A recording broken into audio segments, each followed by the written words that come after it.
Welcome to the Blueprint for Men podcast. And as we continue our theme of February of helping men with their mental health, we wanted to do some connections more with some people in that field. And so as we were continuing to talk about, and me and Marty a few weeks ago, about who could we bring in, there's a guy who's I've seen a number of times as a client, as a patient, and also through the Step 7 ministry in Parker, Colorado here. Craig Lounsbrough, he's a long time. He might be a pillar in our community around here. He's been around a while, and he's been helping a lot of people, especially men. I know he helps men through the Step 7 ministries, and I know he's helped a lot of men through the years. So really appreciate you coming on, Craig, and being able to spend some time with us today. Happy to do it. Thanks for letting me be a part of it. I appreciate it. Yes, sir. Well, we'll just kind of dive into this here. One of the first questions when it comes to mental health, when it comes to actually, let me back up. I'm not always good at this. Can you just tell us more about who you are and how long you've been in practice, and just maybe if you even have it in your head, kind of a balance of how many kind of guys do you see on a basis, between men and women, or family counseling versus just working with men? Absolutely. So in terms of my background, I have 10 years in pastoral ministry as a youth pastor associate and senior pastor. And then came out of that, and I've had about 34 years now in the counseling field in an outpatient setting, which is what I do now. I've done this for 24 years, actually. 7 years working in 2 different psychiatric hospitals. I've done counseling in jails. I've done counseling with the physically handicapped and the developmentally disabled as well. So God's offered me a lot of opportunities to Definitely work with people in a large array of situations. So total, what would the math be there? That would be 44 years of working with people in general. So I know I don't look that old, so I'm just going to say that out loud to both of you, but it's been a blessed journey where I've been able to see a lot of things from a lot of different perspectives. So God's been good in allowing me that. Wow. So go ahead. No, you're asking in terms of the men that I see, correct? Yeah. Yep. So in terms of the men, the interesting, this is, and Mike, this is what we call it the Parker bubble. Yeah. And what we work with doesn't necessarily represent the larger national demographic. However, I have people come to me from all across Colorado, from the Western Slope, out east, north, you name it. So that does broaden our demographic in terms of what we see. So we see people from white-collar professional CEOs, CFOs. I've had the privilege of working with professional athletes from a number of the professional teams in town, all the way to ranchers and farmers and everything in between. So the men that I see tend to embody a large demographic. The interesting thing, though, I'll put this out here now about men, regardless of the demographic, is a lot of men don't know how to be men. It seems that our culture has really not allowed or created a dynamic within which men can really learn to be a man in that sense. So we're both as an individual, as a husband and a father, and obviously a participant in the larger community. So if there's one thread of commonality, one, it would be, what is it to be a man? The second, and Mike, you mentioned this earlier, is self-esteem.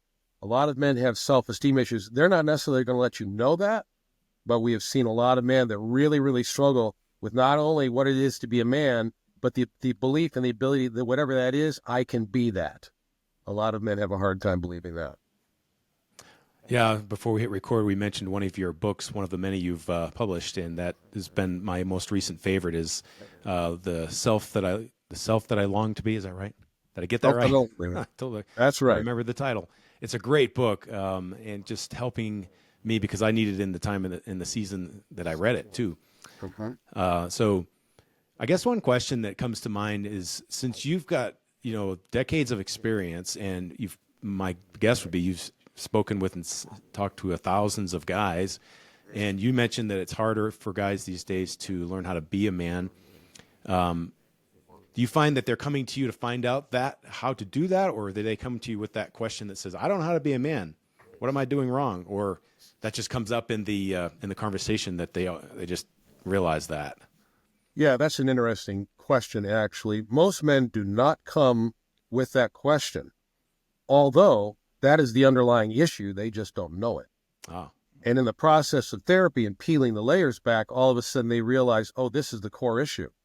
So there they have struggles personally, maybe professionally, maybe in their marriages as fathers, in their community, whatever it might be. But it's funny that most people don't even recognize that that is the core issue. And once they discover that, it's amazing how enlightening that is to them to go, oh, this is my issue. And I always tell people 50% of solving the problem is knowing what the problem is. And once they figure that out, it's great to work with them to then move into, well, what is it to be a man? Obviously, a Christian biblical man, most importantly. So no, they typically don't come with the question because they don't even know that that's the question until they get here. yeah, because I imagine there's layers of why do I feel this way on a regular basis? Why is my life this way? And you get to that one layer. Among other things, I think another layer could be that whole identity piece, which plays into that. It did for me. My part of my story is I lost my full-time employment, going on 6 years ago this summer. And I would tell people up till then and since then, men, don't wrap your identity in what you do, your vocation. Oh, yeah. Then I lost my vocation. And how does a guy who, says that, well, I said that, and then I've wrestled with it, right? So as God has kind of honed in my calling to helping more men and helping men in a more specialized setting.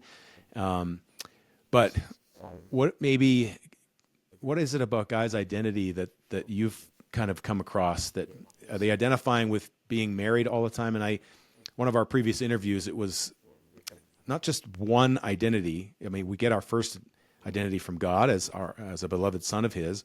But then we identify as a husband, as a dad, as a coworker, as a brother or a son.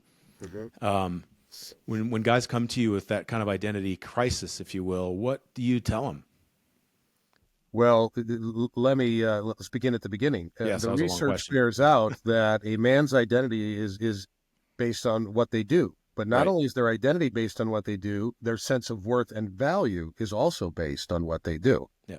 So that is often centered around kind of an employment situation. And a lot of times from a developmental perspective, looking back to childhood and adolescence, that's based on a performance-based mentality that a lot of young men, a lot of boys and young men, their worth and value is based on achievement and accomplishment. Our society has kind of standardized that in many ways. And so all of a sudden, that can mean good grades, being in athletics, maybe just being a good person, whatever it might be, but it's performance-based. And once you leave the home, where do you take that? And the answer is employment. That now is performance-based relative to employment. So there's a developmental piece that puts men in this place where their sense of identity and worth and value is based on what they do. Right. And like you said, when you take that away from them, all of a sudden they're an empty shell in their minds. They're certainly not an empty shell. It's just they haven't focused on all the other attributes that make them the person they are. Right. But they feel stripped and they stand asking, well, who am I? Which begs the second question, which is, well, what am I supposed to be doing? Right. So my purpose, if you will, my mission, my calling. Yeah. Right? So a lot of times that's what we see is we get men that like you, and we saw this in the recession earlier, and we've seen it as the economy goes up and down, men losing their jobs, and they come in here and they don't know who they are. So they don't typically identify themselves as a husband, as a father. They don't do that. It's based on what they do professionally. Yeah. Almost like in a visual, if you had like a bubble or a circle, I don't know what the percentage would be, but a huge portion of that would be that vocation. Absolutely. And then there's little dots or circles in there of other things. Yes. And when that collapses around you, it can be very challenging.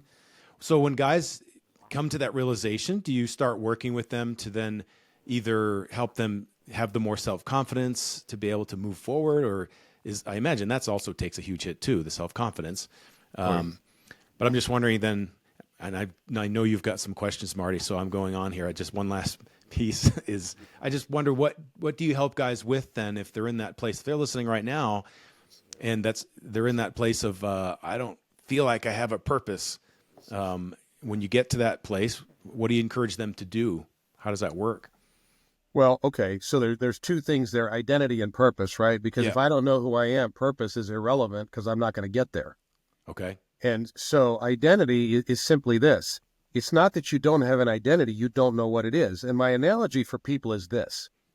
If we took a year and told you that you cannot look at a picture of yourself, you cannot look at a reflection in a window or a mirror, in other words, you can't see your own face for a year, you're going to forget a lot of what you look like, okay? Because you haven't seen your reflection in forever. But who you are remains. It's Right. just you haven't looked at it. Okay.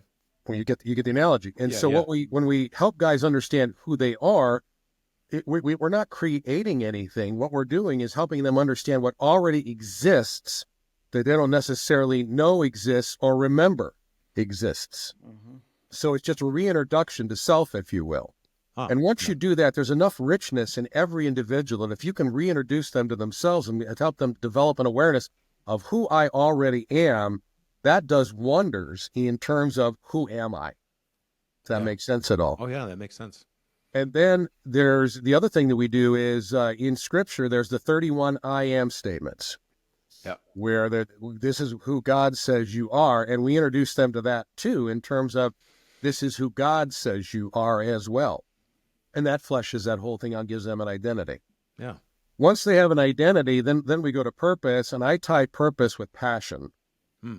Okay. The research bears out that the last stage of a man's life is the need for legacy.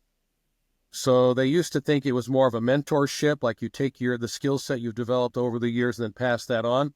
Well, legacy is part of that, but that's really about legacy. In other words, what am I leaving behind, right? Yep. And so purpose is based on legacy. In other words, and here's what I ask guys, how do you want the world to be different because you were here? Hmm. What is it you want? How do you want this place, this world, this existence to be better or different because you were here?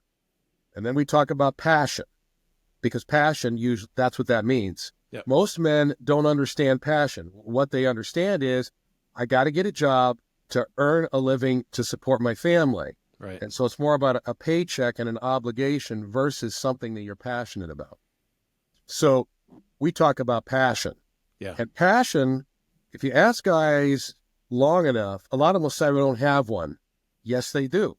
They've either never thought about it or they let it go because they don't believe they have the ability to actually make it happen. And so they abandon it somewhere along the way. Yeah. And the other thing that we do is we help them analyze their history in terms of, if you look at your history in terms of life events, education, experience you've had, whatever, you look at that, you're going to find themes of commonality that run through that would suggest what God has been doing in the life of that person throughout their lives to prepare them for what he's called them to do. Does that make sense? Oh, yeah. So the footprints are already there because God laid them out. We just got to find them and figure out what to do with them. So let me just jump in here, Craig, because I love what you're saying. This is just phenomenal. I think one of the things that any of us that are listening that might be leaders or in a position of mentoring, coaching, whether we know it or not, we have these times where we have influence in our life. I think that the skill of asking questions and going to the deeper areas is something that is a skill worth developing. And I don't know that there's, we think we've got to go to an expert like yourself to get that kind of, direction and just leveraging to make us think about stuff. But I think that, from my perspective, as in men's ministry, working with men in small groups in particular, I think that these are worth hearing over and over again. Is how are we trying to ask good questions from men that make them think and give them a safe place to be able to talk about it.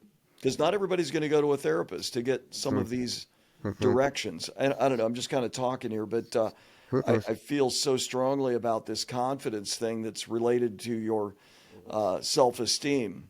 I don't know. What about this whole idea of knowing versus feeling? In other words, you can talk to a guy in a counseling session and he can nod his head and he can know what you're saying is true. But what does it take for a guy to believe it? Well, that's a great question. We call that head versus heart. Yeah. How do I get it from here to here, fundamentally? Yeah. And the way you do that, the best way I know to do is I get the person to start acting on it, Okay. whatever it is. Because if you're waiting to believe it, you're waiting it to get here, Yeah. it may never get there. So I just tell these guys, whatever this is, act on it now, because the odds are it's going to work. And it's in the acting you start believing. You start to really embrace that, if that makes sense at all. Yeah. So give me a specific on what you mean by acting on that. What is that really meaning, Craig? Well, what that means is a person may have a particular passion about doing something in particular, whatever that may be. And so then I'm not sitting around waiting for them to believe on it or believe it or really be convinced of it or convinced of their ability to do it. I'm saying, what are the first action steps you can take, whatever those are, whether you believe in this or believe in your ability to do or not? Give me 1 or 2 action steps. Let's do those action steps, create accountability in this process to those action steps, and then go take them. And what ends up happening is the process, but probably more the outcome of those action steps is what really brings that home to the individual and creates that sense of confidence or conviction relative to the fact that this is their calling and I can do it. So I always want concrete, 1 or 2 concrete initial action steps, nothing major, but something that's doable. I don't want to set them up for failure. We want to set them up for success. Good. And then through the process, we walk that out, and then they're accountable to me for doing that. And what you find is once you do that, these guys, they take 1 or 2 steps, and then pretty much they're off and running. It's priming the pump. That's all you got to do is prime the pump, and that thing starts running usually. So give me one story, success story, somebody that was struggling and you gave them an assignment. Well, I had a gentleman that he owned a business in Denver, but he wanted to do something for third world countries. So he had reached a point in his own life where his own success was established, but he felt like this wasn't doing it for him. So he wanted to do something in third world countries. And so he had some background in solar lighting. And so I said, I want you to go and figure out how you can incorporate solar lighting, that is, in a third world dynamic where they have no electricity, and that would serve impoverished people in an effective way.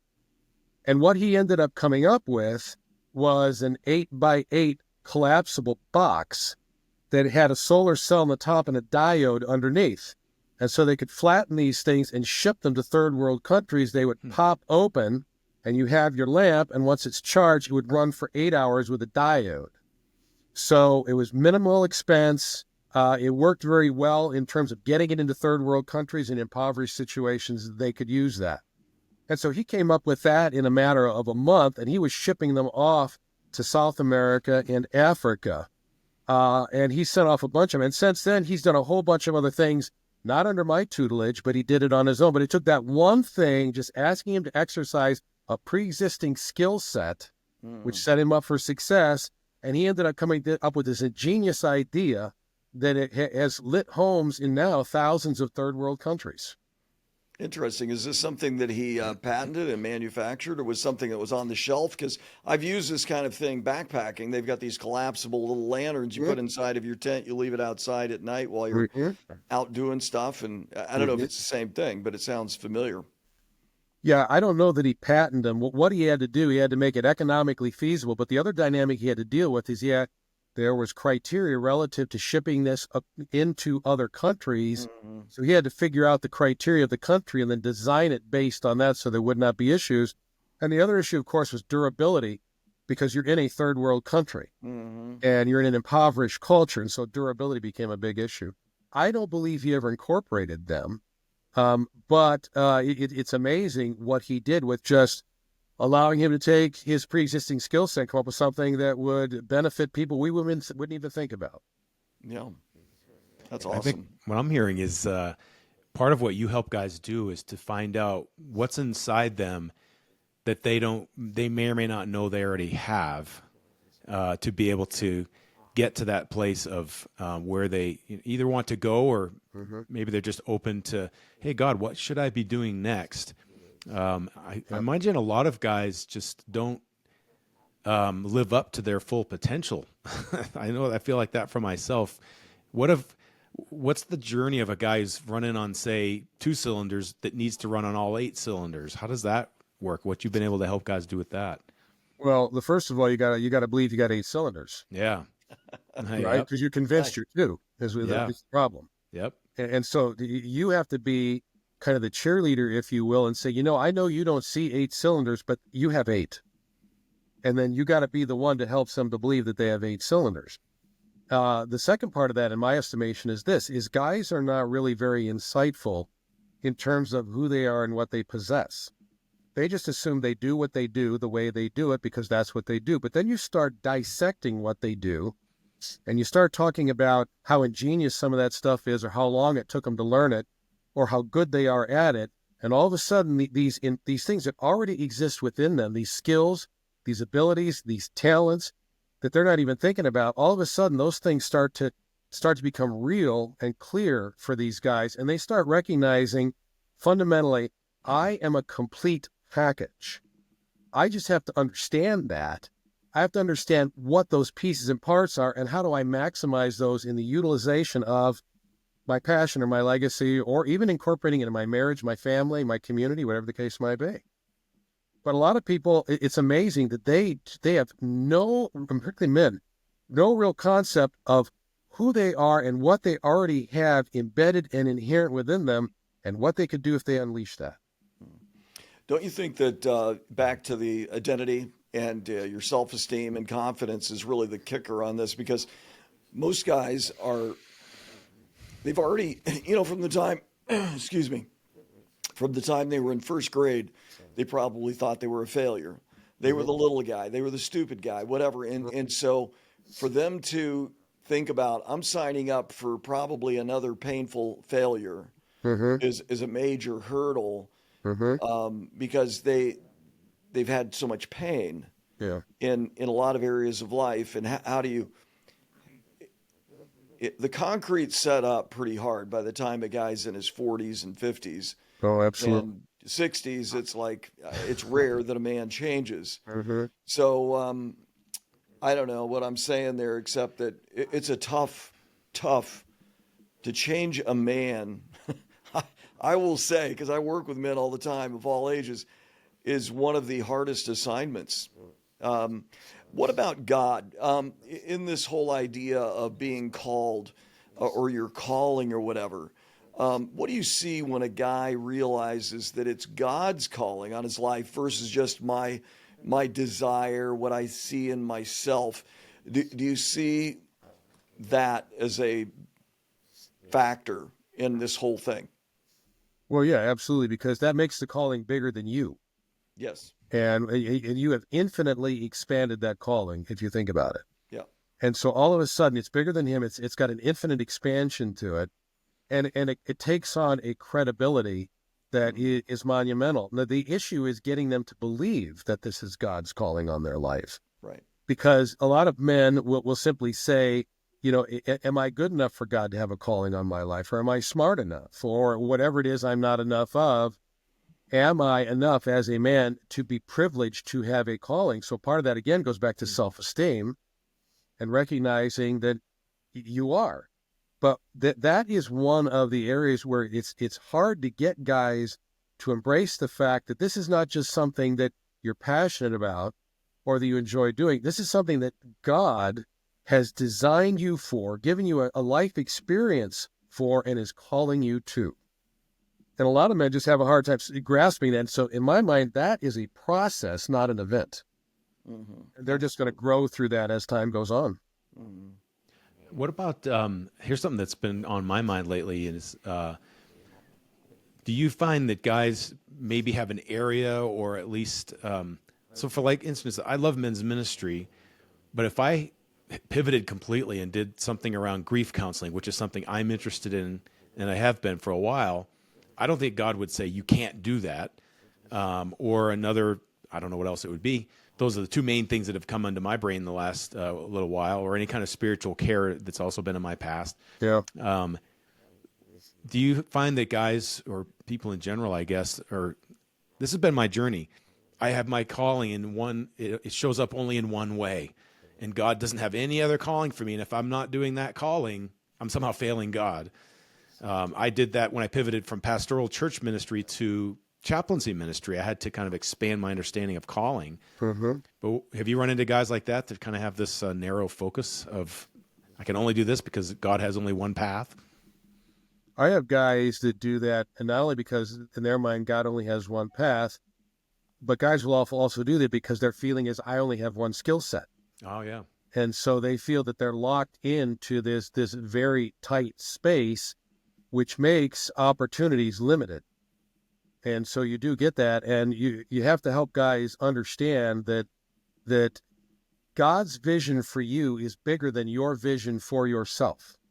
And because it's bigger, it can be scary, it can be frightening, it can be intimidating, and you might not actually see yourself as capable to achieve it. But if God is calling you to it, then that's great. So when you get this really tight view, that's comfortable for a lot of guys. Oh, yeah. Because it's all in here. But then you start doing this and you broaden that out, a lot of guys get scared by that. Familiarity and comfort is a killer. And that's what this does. It allows for familiarity and comfort. What about the idea of risk? Do you encourage guys to take some risks? Absolutely. I mean, think about this. What do you accomplish without risk? Right. Nothing. Yeah. It's real simple. It's not rocket science. So I encourage them to risk. Now, what I tell them is I bring risk alongside wisdom. Right. So wisdom will tell me how to navigate risk and to navigate it most effectively. Okay. But if you're not willing to risk, there's no sense in trying to do anything other than what you're doing, because stepping out is going to imply risk. So calculated risk based on wisdom, so I know how to navigate the risk. Yeah.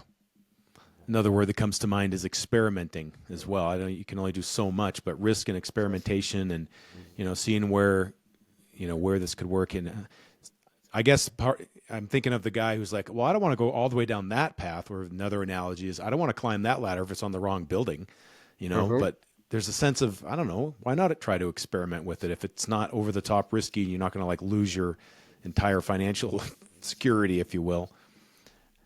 Well, no, going back to your analogy, let's say you climb the wrong ladder on the wrong building. That's not necessarily wasted time. There's learning opportunities in everything we do. Yeah.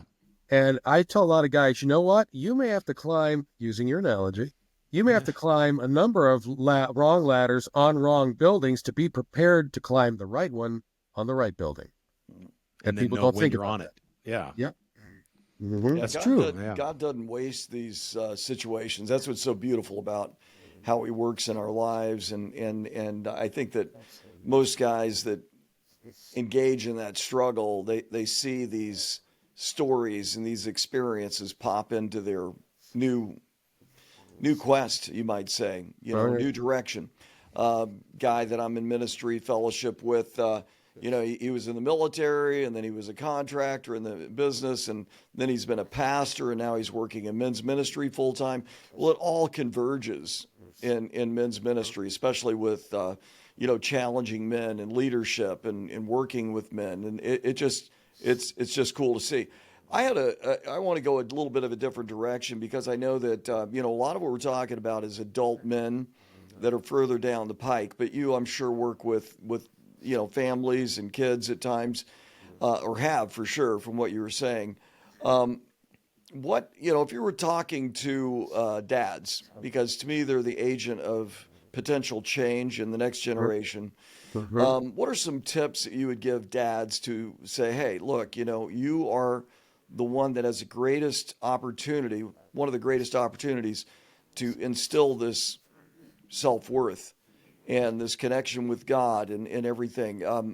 What are some things you would say?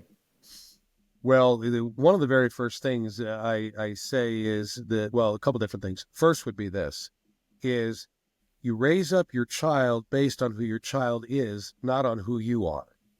Mm-hmm. So that's one of the things I always talk about with dads is, who is this child? Right. And we could talk about that any number of ways, but who is the child? And based on the child, what's the most effective way to raise that child? So a lot of men will raise a child based on who they are versus who the child is. So that is number one. Number two, when it comes to raising up young boys or adolescents, I always tell dads, you are the primary male role model. They're looking to you to determine what a man is and what it is that I'm supposed to become. And so you've got to realize fundamentally you're on stage all the time. Yep. So you're going to have to be careful in what you do, what you say, how you act. Do you follow through? I mean, you name it, because they're looking to you to make that determination. Thirdly is reinforce and validate your child, and not performance-based, as I mentioned earlier, but validate the characteristics, the qualities, the gifts, the talents, the abilities of the child as they grow. And so repeatedly validate that child and the God-given characteristics that they have. So when they actually launch at 18, they're solid and confident in who they are. And so those are the three fundamental things that I tell men relative to really bringing up the next generation of men. That's great. I know that one of the things I've enjoyed doing with dads, and their sons in particular over the years, working with men's ministry. I mean, I was in education for many years and would take young people into the outdoors and just do a lot of stuff. I taught in the area of science primarily for about 30 years, and then outdoor leadership at the collegiate level. So I've got that in my backstory. But one of the things that I encourage men to take part of and we offer is basically a rite of passage as an intentional process. Another document I put together that I share with a lot of guys is the adulting blueprint. So it's this idea of, be engaged in your son's life. Give him these specific skills that when he gets out there, he has confidence. I think a lot of times guys need those prompts that are very specific. Generalities for most guys are not enough. And so that's really heavy on my heart. And then also to do these blessings, in this rite of passage or in a father's blessing, like I do a daddy-daughter backpack trip, and take these dads and daughters out into a wild space where, you've got to use a trowel to use a bathroom. It's just great. But they bring a gift for their daughter. They write out a blessing that they're going to read to their daughter. They're going to pray a prayer of blessing over their daughter. And I give them prompts and direction and that kind of a thing. But I just find that guys are hungry for direction because they never had it. So what kind of resources have you seen over the years that really give dads direction? Maybe you've written some stuff on this that help them instill the self-confidence that needs to come from their dad. Yeah, there's probably the main resource I've used over the years is Promise Keepers and a lot of the material that comes out of Promise Keepers. So I do a lot of that kind of thing. Obviously, there are a number of men's groups in our community that I think do a good job of doing that, and I refer them there as well. Obviously, I try to do the work with them I can. What I can do in my capacity is limited.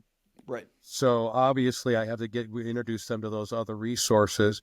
But a men's group, and then I've got a number of books that I recommend to them, many of which came out of Promise Keepers, some before Promise Keepers, to really help them understand all those dynamics and give them, as you said, generalities don't work with men. It has to be concrete. If it's not concrete, it's not going to happen. And so there's a lot of great resources out there that I refer these guys to. And then obviously my work with them, we build on what they get out of the men's group or the reading. So we try to supplement that. I had a question related to the Promise Keeper, if you don't mind, Mike, just jumping in here one more time.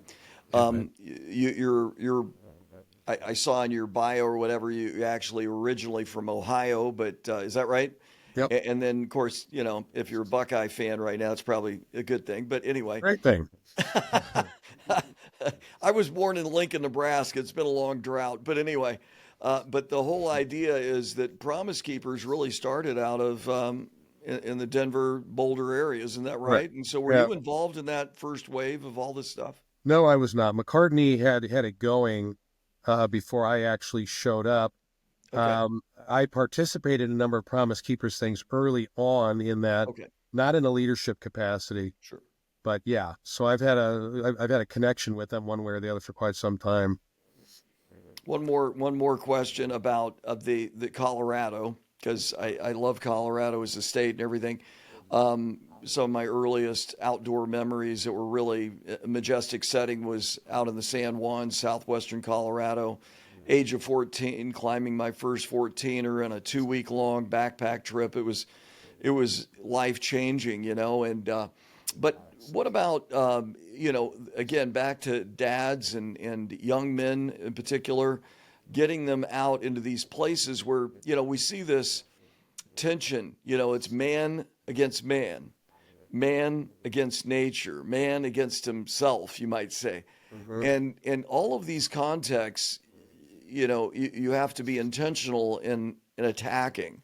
And where do you find the greatest battle? Where do you, I don't know. I just feel like there's so much that can be done in those arenas to help toughen up a young man, because they need to be toughened up. Well, yeah, that quite frankly is an understatement.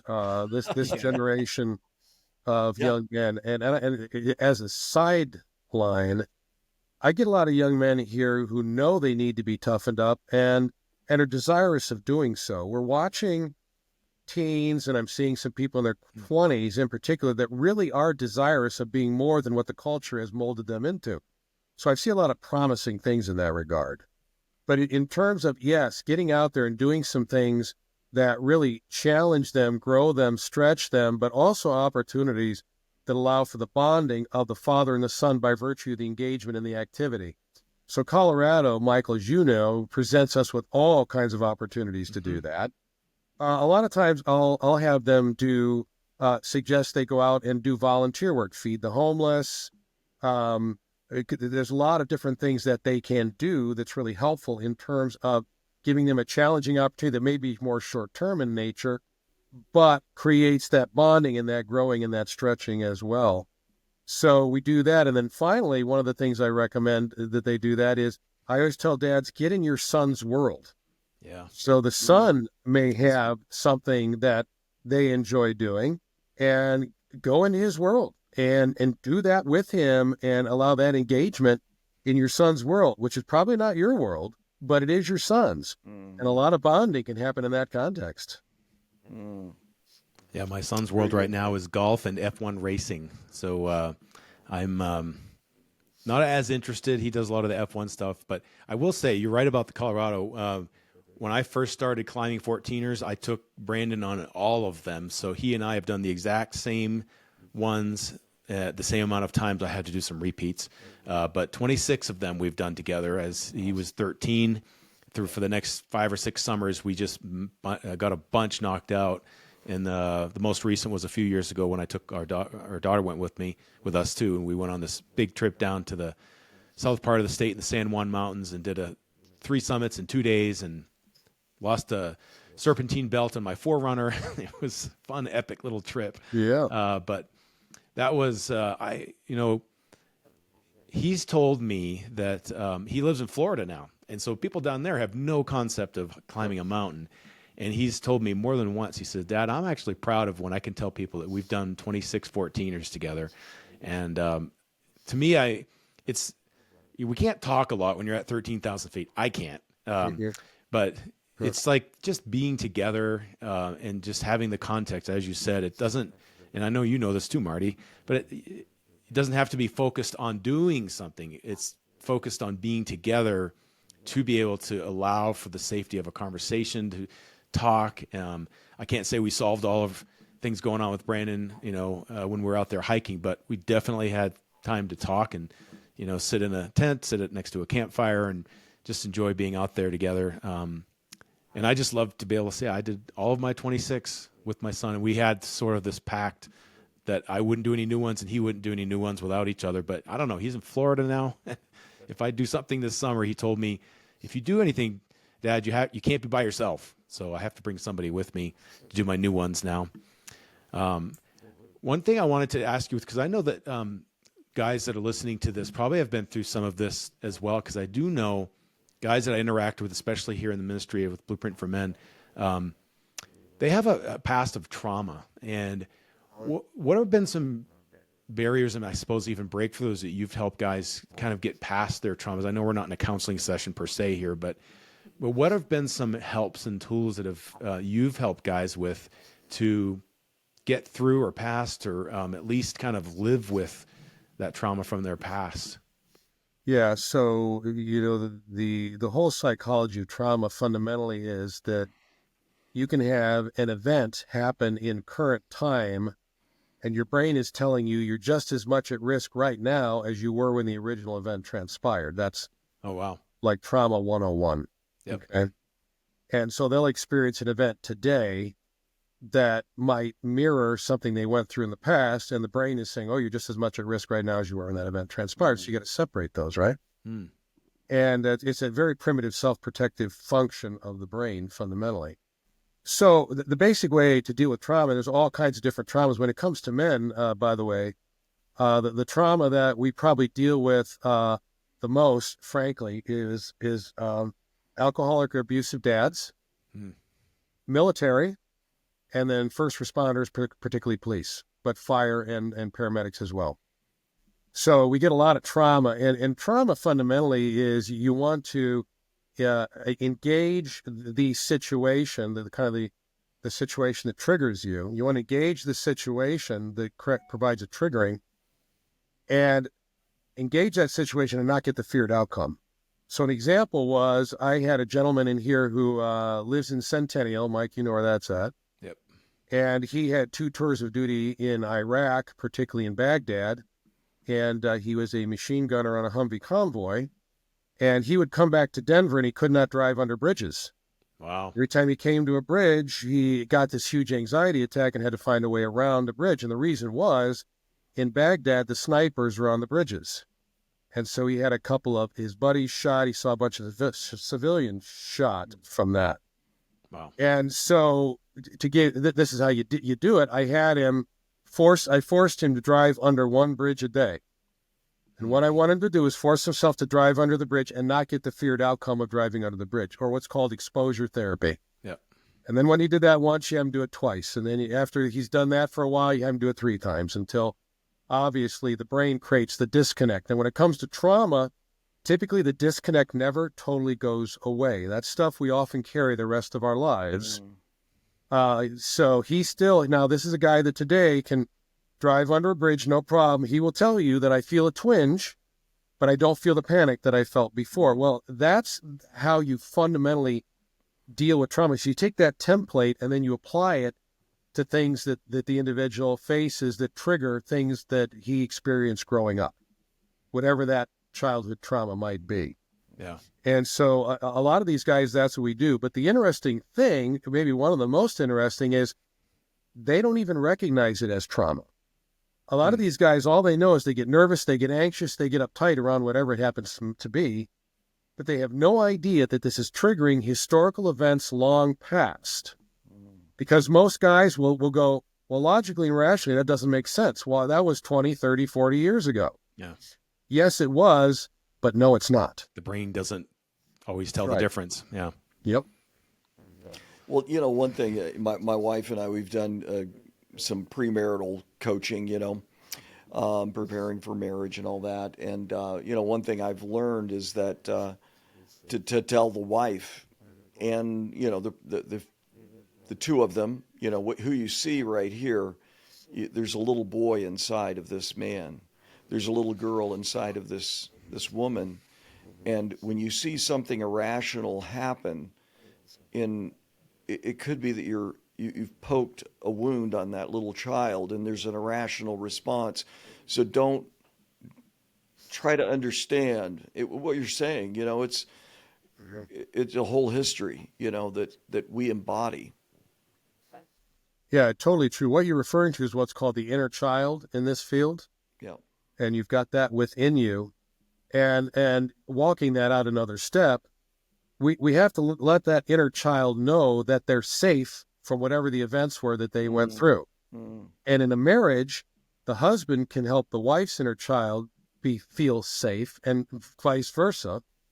The wife can help the husband's inner child know that he's safe as well. So in a marital context, the beauty of it is, not only can I make my inner self feel safe, but my wife can participate in making that inner child feel safe as well.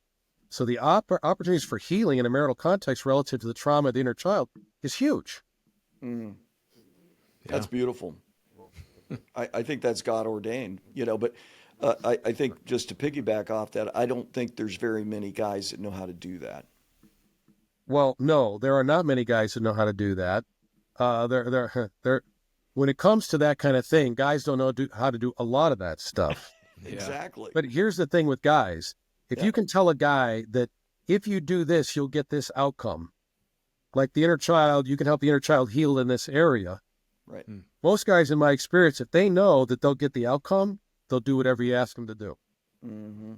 But a lot of guys are not insightful like that. As we all know, women tend to be more insightful, not to be sexist here, but they do. Women tend to be more insightful. Absolutely. And we men are not. But once you bring it to a man's attention and tell him this is what's going on, and this is how you effectively bring healing, having those two pieces of information, what's going on and how to bring healing, most men are able to do that quite nicely. Yeah. Beautiful. So I want to try to paint a picture. And so this is going down the path a little bit of marriage and relationship. So there's a video that I literally within the last hour and a half came across. It was on Instagram. And yes, I was scrolling on Instagram. But this, I've seen this before, and I saw it again today. And it's interesting that it came up right before, we're talking. So there's this guy sitting outside. It's like twilight, almost dark. It's maybe the golden hour kind of thing. He's just sitting there, and his wife comes out. She's recording, and she comes out saying, "Hey, what's going on? I just wanted to come and check on you." And he said, "It's this spool of wire." He said, "I've had this spool of wire for 40 years, and it's now down to this here, and it's almost gone." And he didn't say it, but I heard, when you watch this video, the stories that could be told about this spool of wire and just all the stuff that I helped fix or create or build. But the video ends with, "I just saw that you were wearing your Jets hat, and I didn't want you to be disappointed that you're wearing your Jets hat," or something like that. He was wearing a New York Jets hat. It was like what he said, because he was willing to open up and share something pretty deep. That's talking about something he helped create and do. He just got up and walked away. The beginning of this particular video is a third person, a person in this other video comes in. He says, "This is why men are giving up. Because you have women who don't understand or don't want to listen when a man does start to express his feelings." Craig, why don't men want to express their feelings in some context like that? Well, there's probably a number of reasons for that. First of all, if a man is going to be vulnerable and he has a negative experience, then that vulnerability is going to go away. Mm-hmm. Yep. And so, to walk this out, I get a lot of women who are very desirous of that kind of vulnerability. Mm-hmm. They want to hear that from their men. In fact, that's how women emotionally connect.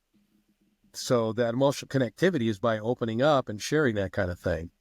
But a lot of men, I think men most of all, when we talk about low self-esteem, men have a lot of low self-esteem. So they don't want to be vulnerable, because what if I share this with you, and then in whatever way you do it, you discount it? And what are you saying to me in discounting what I'm telling you? What you're saying to me is that I am not important enough, or I don't have value. Right. So you're not just discounting the story or what I've shared with you, you're discounting me. And a lot of men don't want to risk that. They don't want to go there. So I think a lot of men will just withdraw because it's safe. Yeah. It's funny because men love risk in that sense, right? Adolescent risk or whatever. And yet, this has been my experience, that is a risky place to walk into or to go into, emotionally speaking, to open up in that way. Mm-hmm. And I've got a long journey to go too. I'm going to be married 30 years this year, and I still sometimes feel like I still can take more steps into that emotional vulnerability with my wife than I have.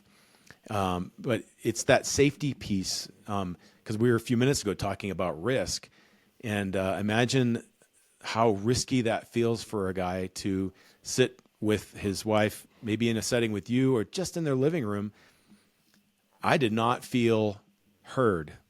And I don't feel like you listen to me at a deeper level when, I'm just wondering what kind of practical maybe help or advice, suggestions you might be able to help a guy who's in that place of boy, it really feels tough for me to want to be vulnerable right now, but it feels almost paralyzing where I can't feel like I can take this connection any deeper unless this happens.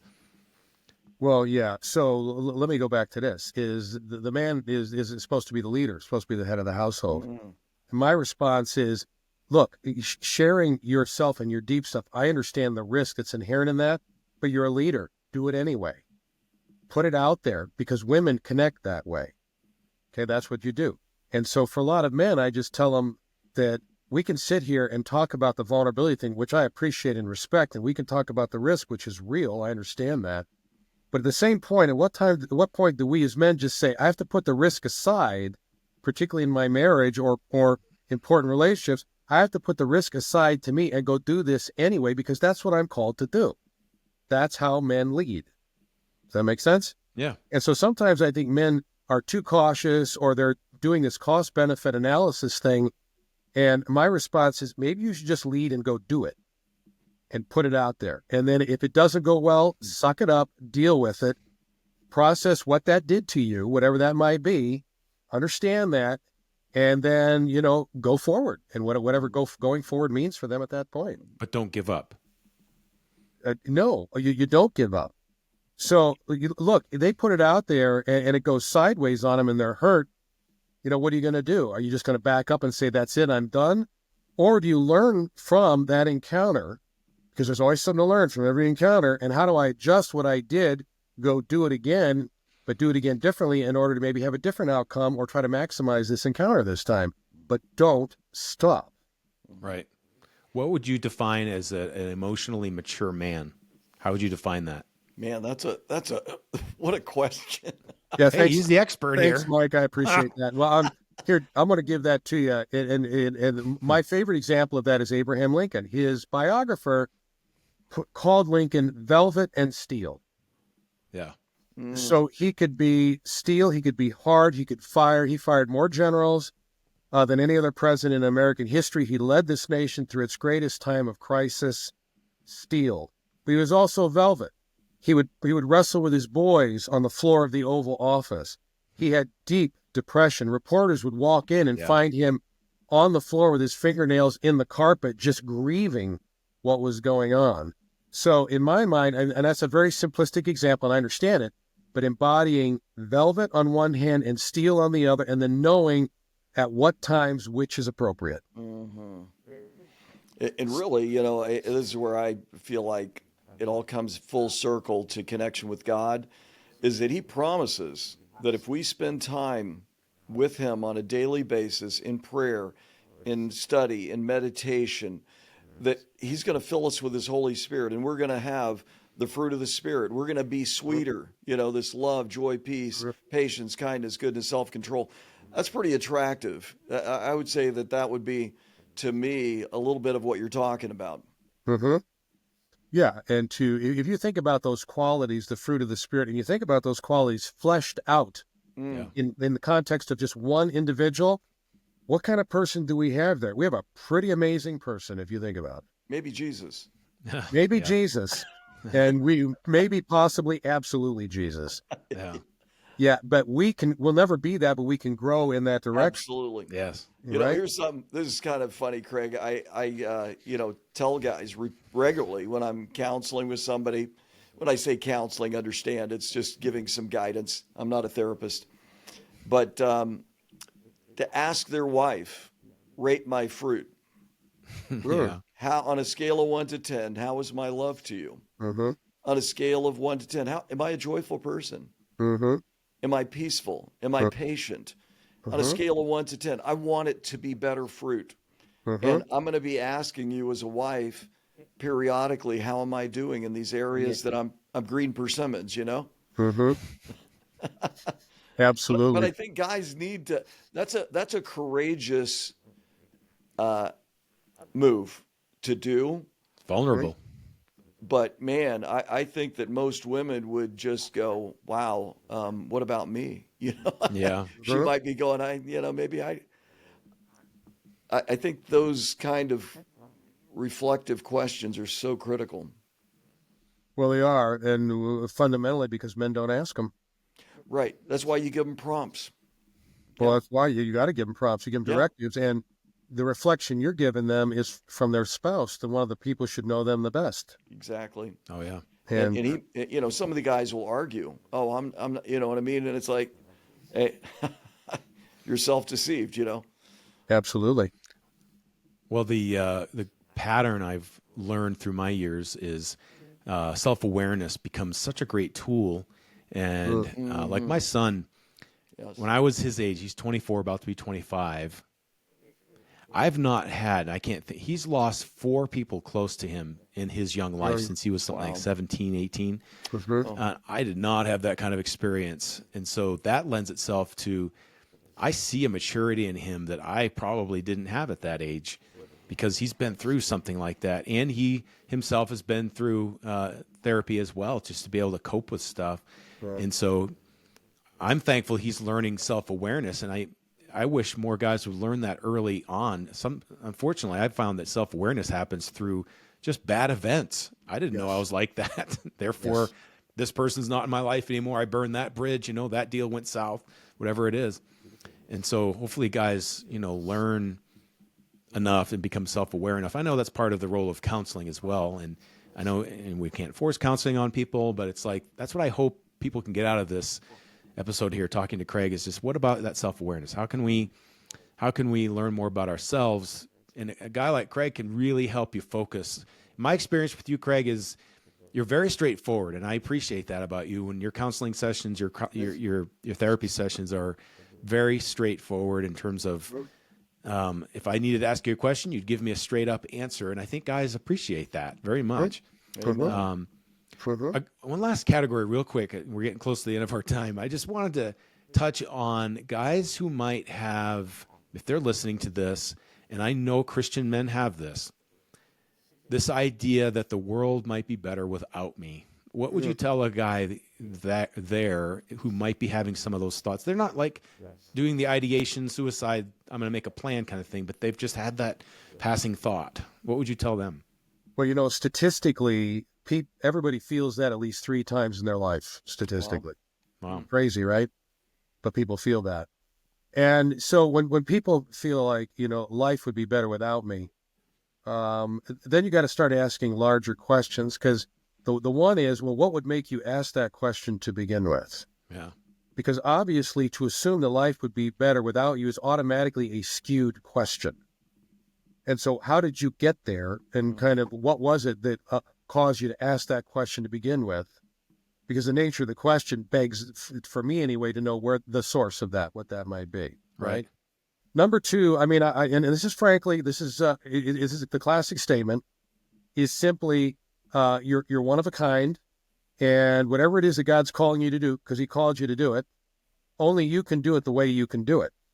Now, that's kind of the classic statement, but if you flesh that out, and that's what we do, we flesh that out, that statement becomes more real and more impactful for people, because you get the classic, well, there are 8 billion people out there, and somebody can certainly do it better than I can, something like that. Right. You're a one of a kind, and nobody can replace you and the way you could do what God is calling you to do. And then thirdly and finally, God's got a purpose for your life. And let me tell you, I can tell you when that purpose is concluded. I know the exact moment when that purpose is concluded. And that's when you die, and you ain't dead yet. Yeah. And so that purpose is ongoing. So you need to ask what that purpose is and fulfill that until God calls you home. But don't you be doing that, because then you would be prematurely cutting that purpose off, and that is not God's purpose. Right. Good. Guys need to hear that. I think that's important. Well, thank you so much, Craig. Finishing up, I just wanted to ask you, you've published, I've lost count how many books you've published, but tell us which, maybe 1 or 2 books you'd love to recommend to guys, and I'll make sure we link to those in our show notes, especially I know we'll go to your website. It's craiglpc.com, right? That's correct. Okay. But do you have any books that's just like you think will help? Yeah. So we've discussed this, The Self That I Long to Believe In. I published that several years ago. And basically it's a book to help people with low self-esteem, obviously. Yeah. But it's based on the premise that low self-esteem is a series of lies, distortions, deceptions, or mistruths that the person has chosen to believe to be true about them. And so that book really goes into, well, who are you really? Because if you get back to who you are really, the good, the bad, the ugly, it doesn't matter. If you get back to who you are really, most people are very excited about getting back to that authentic self. Even though that authentic self has some negativity to it, just getting back to that authentic self is powerful. Yeah. And so that's when I would suggest. The other one that I'd probably suggest is not out yet. It's going to come out probably in April or May. It's called Taking It to Our Knees, Declaring Who I Am. And that book takes the 31 I am statements in Scripture and does a devotional for 31 days, each day on one statement. That'll be coming out, though, sometime in probably April or May or something like that. Those are probably the two. There's some other ones out there. In fact, there's a book I wrote a couple years ago called In the Footsteps of the Few, and it's really talking about how do we live authentic, courageous, principled lives based on biblical ethics, morals, and values. And so it's a straightforward book on really calling everybody out. It would be great for men and calling them out to say, this is how you live a principled life in an unprincipled society. Ah, okay. And all of those books, they're on the website. They're all on Amazon and Barnes Noble, so that they can find them there as well. All right. Everywhere you get books. I just got a quick question on that one, on those books. Are they written in such a way that they could be used in a small group context, or what? How are they read? Yeah, all of those could be used in a small group context, and a lot of people have used them. And then when a lot of people write back to me, they'll say they used it in a Bible study or small group context. Good. So those could absolutely be used in those. In fact, the book that's coming out this summer, Taking It to Our Knees, has a study section in the back to build on the 31 I am statements. So that one is actually written to be able to do that, in addition to being a devotional. Nice. Well, I'm definitely order that book, the one you're mentioning, that it's a tongue twister for you. The self that I want to be. Is that what the self that I want to be? I long to believe in. Okay. Anyway, I want to get that book. That sounds like a good one because I think that's so core. Core. Indeed. Thank you so much, Craig. And just if I may bear, or I risk repeating this, but how can people get a hold of you if they want to? Before I forget, though, Craig is a therapist here in Colorado. He can't do any remote therapy if you're not in Colorado, but Craig's also a life coach. And if you have personal or professional things that you'd like to work with Craig, he's got, as you mentioned at the top of our podcast, a lot of years to bring into that help for you. So if you're interested, you can check him out and go to, what's the best place to find you there, Craig? Well, probably the website, www.craiglpc.com. That is probably the single best place to go to. Our email address is craiglpc4@gmail.com. Got it. That would be the next best place to get to us. So there's a couple of contact points, so that'd probably be the best. Okay.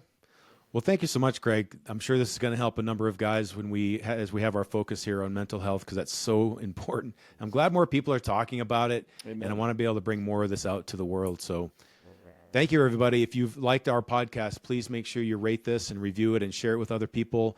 We want to get this word out that what Blueprint's doing, but also as we bring people in to help other men like Craig. Thanks, everybody.